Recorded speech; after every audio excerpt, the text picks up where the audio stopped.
નમસ્કાર. આજે આપણે અધ્યયનના મહત્વના 30 પ્રશ્નોનો અભ્યાસ કરીશું. તો જોઈએ પ્રશ્ન નંબર 1. અધ્યયન એટલે શું? તો અહીંયા આપણને જે 4 ઓપ્શન આપેલા છે એમાંથી સાચો જવાબ છે ઓપ્શન બી. અનુભવ અને મહાવરાને કારણે વર્તનમાં થતું સાપેક્ષ કાયમી પરિવર્તન. સમજૂતી જોઈ લઈએ. મનોવિજ્ઞાન મુજબ માત્ર માહિતી મેળવવી એ શિક્ષણ નથી, પણ અનુભવ દ્વારા વર્તનમાં આવતું સ્થાયી પરિવર્તન જ સાચું અધ્યયન છે. પછી આપણે જોઈએ પ્રશ્ન નંબર 2. શાસ્ત્રીય અભિસંધાનનો સિદ્ધાંત કોણે આપ્યો? તો ઓપ્શન આપેલા છે એમાંથી સાચો જવાબ છે ઇવાન પાવલોવ, ઓપ્શન બી, જેમનું આખું નામ છે ઇવાન પેટ્રોવિચ પાવલોવ. રશિયન મનોવૈજ્ઞાનિક પાવલોવે કૂતરા પર પ્રયોગ કરીને સાબિત કર્યું કે કુદરતી ઉદ્દીપક સાથે કૃત્રિમ ઉદ્દીપક જોડી શકાય છે. પછી આપણે જોઈએ પ્રશ્ન નંબર 3. કારક અભિસંધાનમાં કઈ બાબત પર સૌથી વધુ ભાર મૂકવામાં આવે છે? તો ઓપ્શન આપેલા છે એમાંથી સાચો જવાબ છે ઓપ્શન બી, પ્રબલન. સ્કિનરના મતે જો કોઈ વર્તન પછી તરત જ પુરસ્કાર એટલે કે પ્રબલન મળે તો તે વર્તન શીખવાની શક્યતા વધી જાય છે. પ્રશ્ન નંબર 4. થોર્નડાઈકે તેના પ્રયોગો કયા પ્રાણી પર કર્યા હતા?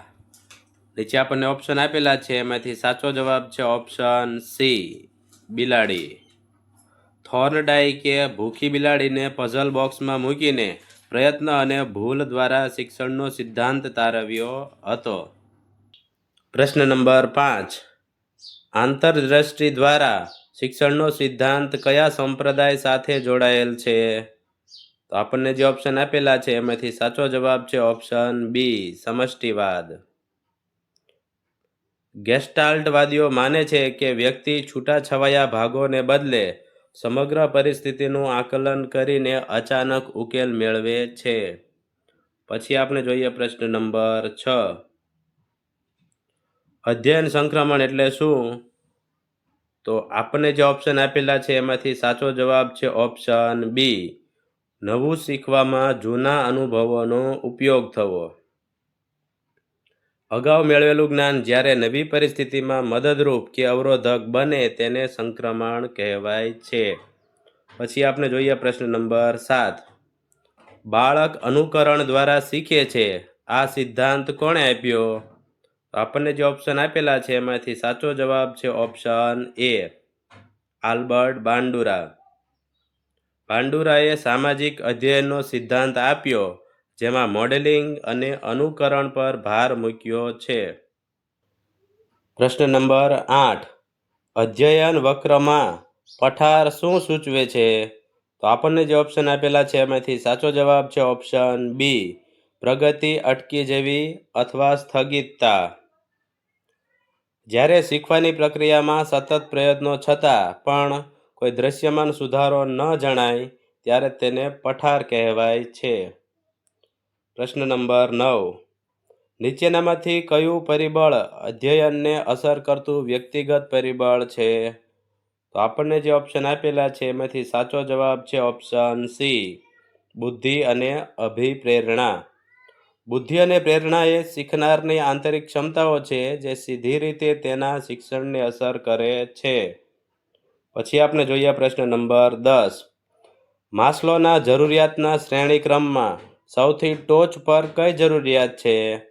તો આપણને જે ઓપ્શન આપેલા છે એમાંથી સાચો જવાબ છે ઓપ્શન સી, આત્મસાર્થક્ય. અબ્રાહમ માસ્લોના પિરામિડમાં પોતાની આંતરિક શક્તિઓને પૂર્ણપણે વિકસાવવી એ સર્વોચ્ચ જરૂરિયાત છે. પછી આપણે જોઈએ પ્રશ્ન નંબર 11. સ્કિનરના પ્રયોગમાં સ્કિનર પેટીમાં ઉંદર શું દબાવતો હતો? તો ઓપ્શન આપેલા છે એમાંથી સાચો જવાબ છે ઓપ્શન બી, કળ.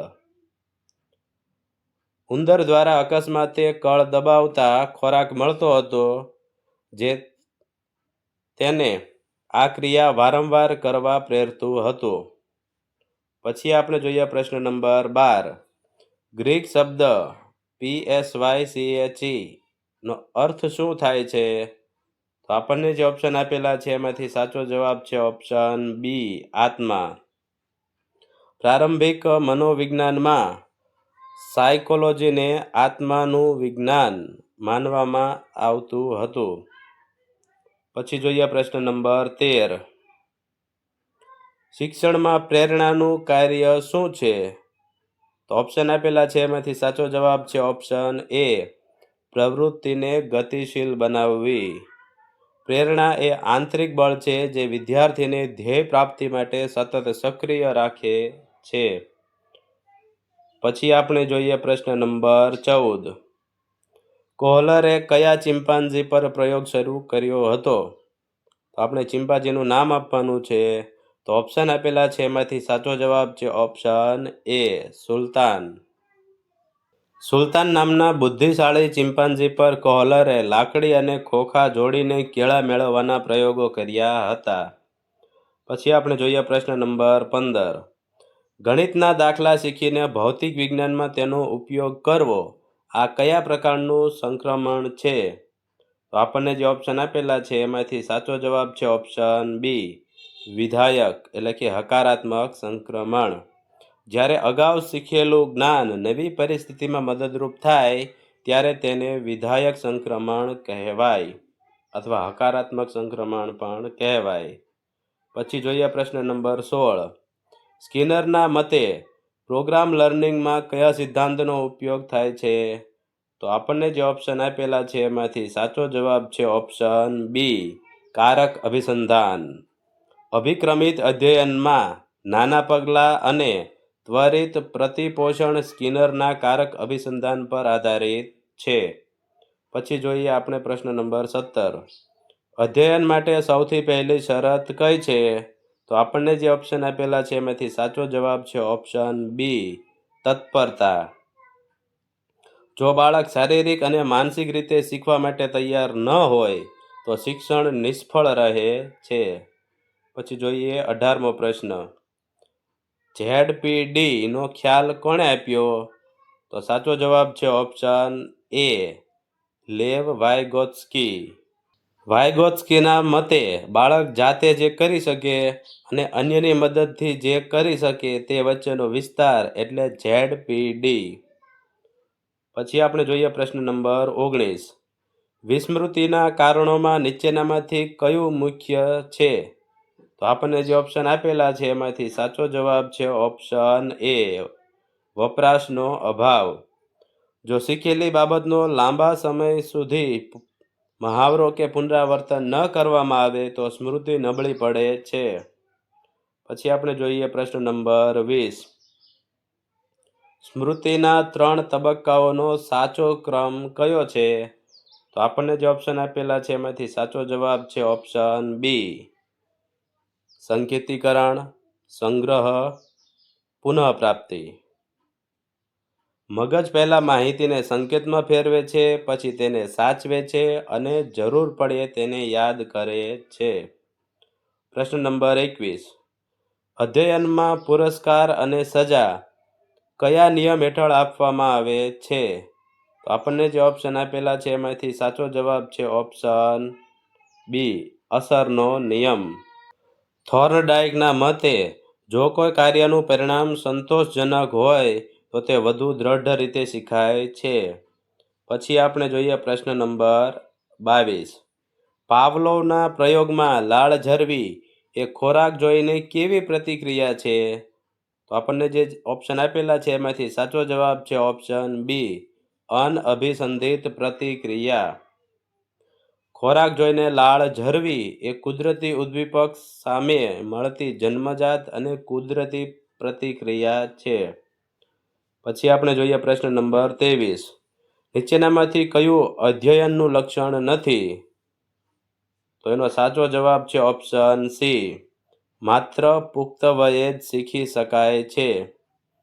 શીખવાની પ્રક્રિયા જન્મથી મૃત્યુ સુધી સતત ચાલતી પ્રક્રિયા છે. તે કોઈ ચોક્કસ વય પૂરતી મર્યાદિત નથી. પછી આપણે જોઈએ પ્રશ્ન નંબર 24. પિયાજેની કઈ અવસ્થામાં બાળક અમૂર્ત તર્ક કરી શકે છે? તો આપણને જે ઓપ્શન આપેલા છે એમાંથી સાચો જવાબ છે ઓપ્શન ડી, અમૂર્ત ક્રિયાત્મક અવસ્થા. 11 વર્ષ પછીની આ અવસ્થામાં બાળક કલ્પના અને જટિલ તાર્કિક વિચારો કરી શકે છે. પ્રશ્ન નંબર 25. જ્યારે જૂનું શીખેલું નવું શીખવામાં અવરોધ ઊભો કરે તેને શું કહેવાય?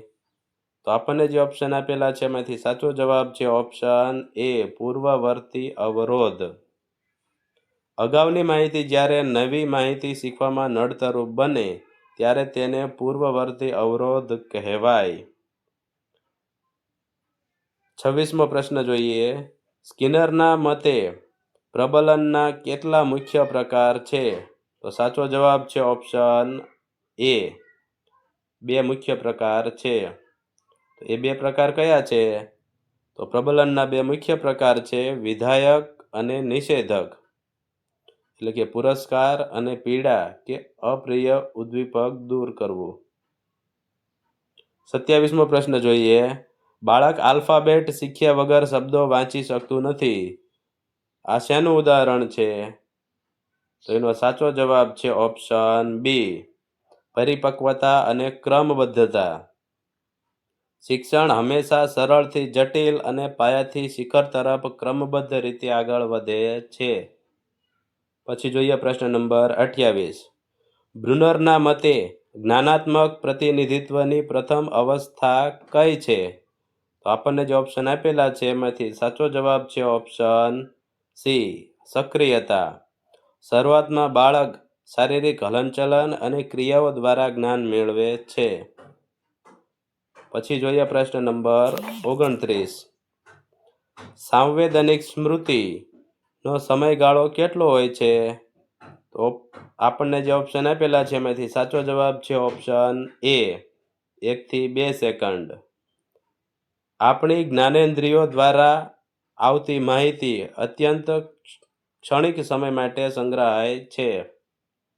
પછી આપણે જોઈએ પ્રશ્ન નંબર 30 અને છેલ્લો પ્રશ્ન. માઇક્રો ટીચિંગમાં કઈ બાબત પર ભાર મુકાય છે? તો આપણને જે ઓપ્શન આપેલા છે એમાંથી સાચો જવાબ છે ઓપ્શન બી, અધ્યાપન કૌશલ્યોનું હસ્તગતકરણ. માઇક્રો ટીચિંગ એ શિક્ષકો માટેની તાલીમ પદ્ધતિ છે જે વિશિષ્ટ શિક્ષણ કૌશલ્યો વિકસાવવા માટે વપરાય છે. આશા છે કે આ સમજૂતીઓ તમને ટાટની પરીક્ષાની તૈયારીમાં ખૂબ જ મદદરૂપ થશે. આપ સૌ ખૂબ સારી મહેનત કરી રહ્યા છો. આપ સૌને મારા તરફથી all the best, best of luck. જો તમને આ વિડીયો પસંદ આવ્યો હોય તો વિડીયોને લાઈક કરજો, કોમેન્ટ કરજો, શેર કરજો અને અમારી યુટ્યુબ ચેનલને સબસ્ક્રાઈબ કરજો. જય હિન્દ, જય ભારત.